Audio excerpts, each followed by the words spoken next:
The region's largest film festival is underway, and boy, what a few days it has been.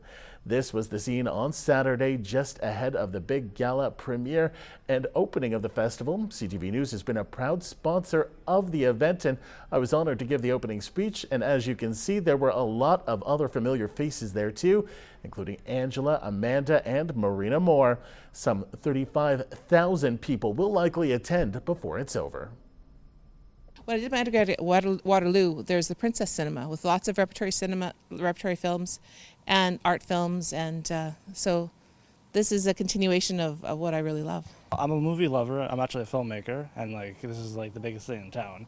It's nice to have because Sudbury, it's nice to have a little something of films all over the world in Sudbury because there's not too many opportunities to go see them. I've been coming to Cinefest for over probably 30 years. I love it. I come every year. I just find it super, super fun. A lot of great people, a lot of great movies. I've been coming since day one, and I do believe that was 37 years ago, and Elwie Yost came up to celebrate the start of the Sudbury Cinefest. I've actually never been to Cinefest. I've been to Cineplex a number of times throughout my life, but I'm coming to Cinefest actually for a school project. I'm watching a French movie, but I was really interested to see that there was such a diverse amount of movies in different languages. A short film making its premiere tomorrow at Cinefest is hoping to spark some conversation. Not only is it multilingual, it's multicultural and set in a dystopian future. The film is called Can You Feel It Now? To the film's creators, it's a poetry-driven exploration of memory, connection, and ancestral teachings.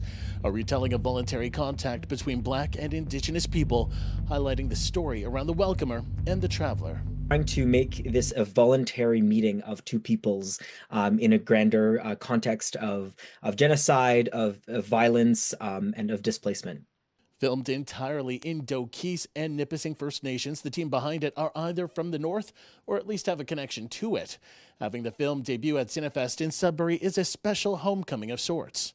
To have it so close to home, you can have all of these conversations that exist, all the people that you know and have seen you grown up come and support you, and for Rana as well, and for Isaac, it's really just beautiful to have our community at our disposal. We kind of play around with this idea of solidarity between these two people.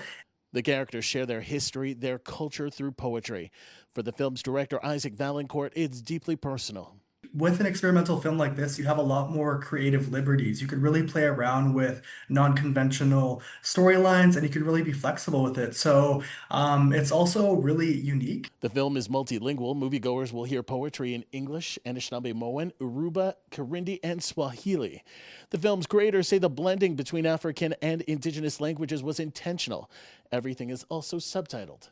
It pushes people towards trying to imagine a future where we don't have to see the destruction, to see the resurgence of connection, of community, of these cultural conversations that really lead to a prosperous future. Can You Feel It Now makes its world premiere tomorrow at 4 at Cinefest before carrying on in the film festival route.